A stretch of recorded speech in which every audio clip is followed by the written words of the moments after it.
Hey Glenn, thanks for joining us for Ask Glenn. We've got a few questions from the supporters for you today. First of all, Izzy Ronald wants to ask, which player are you most excited about working with next season? Well, there's a lot of guys who are here, and obviously some different ones that are joining. I think there'll be great competition across the board. So there are some players like Tom Cruise who's going to need to step up to the level, but he's certainly shown some very exciting touches in the championship. Through the playoffs, he's been outstanding for Rotherham. So I'm always excited about young guys coming through, but then also about some that might have established themselves. And if you look at the way Richard Polfram has come through at the back end of the season, I think he can go from strength to strength. So there's a couple of younger guys there, but again, you want them challenging some of the senior guys to get the most out of them. So in that area, if you think if Tom comes and performs well, then Pacey is going to keep performing well. And Pacey's got a potential of a World Cup chance as well. So there's a good mix. You like to see the young fellas coming through, but there's still a lot to get out of our elder statesmen like Topsy, Shane, Pacey, those sorts of characters. And Stephen Frid wants to ask, have you spoken to some Coventry, and what is he expecting from the team next season? Yeah, we spent a week down in South Africa together when they were over there. I went down and caught up with them when they were playing the Stormers. So we've kicked things around a fair amount. He'll have a fairly clear way with which he wants us to play, and that'll be entirely down to what he wants. The reality is, I think he won't necessarily make his mind up until he's had a good chance to have a look at the fellas. And I guess the great news this week is that he's going to be here start of pre-season, so he's going to give himself the best chance to cast his eye over what we've got and how we can play. But I think the expectations are that we want to improve some of the detail of what we're doing. So there'll be a lot of things to try and improve, but I think first things first, you'll want to see how the squad look as an entirety. Craig O'Leary asks, what style of rugby can we look forward to next season, and what's he going to do about penalties conceded?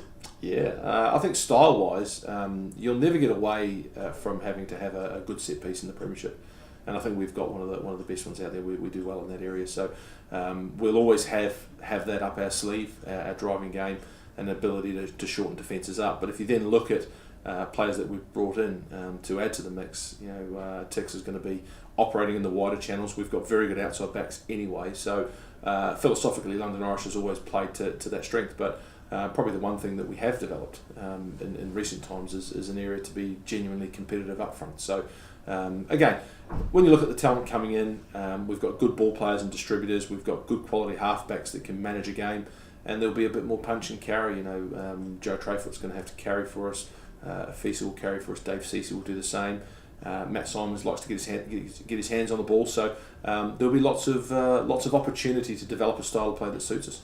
Matt Williams asks, with so many bright academy prospects, will you try to bed them in next season as first team regulars, or use them for rotation? Look, you've got to be very careful with each player's development, and it's very much on an individual basis. We have to be mindful that we're in a performance business. We've got to win games, and we will be winning games as an objective. So again, if the players it's the right time for them to play, then they'll have to hold up their end of the bargain. And the reality is, next season we're going to be playing non-stop Premiership and European games with no fallow weeks. So we're going to need our squad plus our younger players who are developing. But I would suggest if we look at how we've done it this year, those youngsters have pretty much come through at the back end of the season, which would be fairly normal. They need to get some dual registration rugby and some development work done, play some A-League stuff, but also train well. And you need to ensure that when you're putting them into the contest that they're not out of their depth, and that's the key thing. We'll always manage every player on a case-by-case basis. Thomas Brown asks, given some of the performances this season, what structural changes will you make to ensure there's improvement for next season? I think that it's a pretty broad question. I think what have we done structurally? I think the defence has improved significantly second half of the season. I think the last 2 weeks we've struggled with player availability, but injuries happen, so that shows that we've had a narrow squad. But our defence has improved significantly in the second half of the season, which is great. Other structural changes, I think there'll be systems, there'll be styles of play. The new coaches will have certainly the say in what they want to do. It'll be down to them structurally as to how we play, but clearly put, we need to be winning more games. We've been in some very close games this year. If I think Leicester and Northampton more recently, and Edinburgh, where the final score just hadn't gone our way. And I think if those games had finished with us on the right side of the result, I think probably people would be suggesting we'd had the best season ever.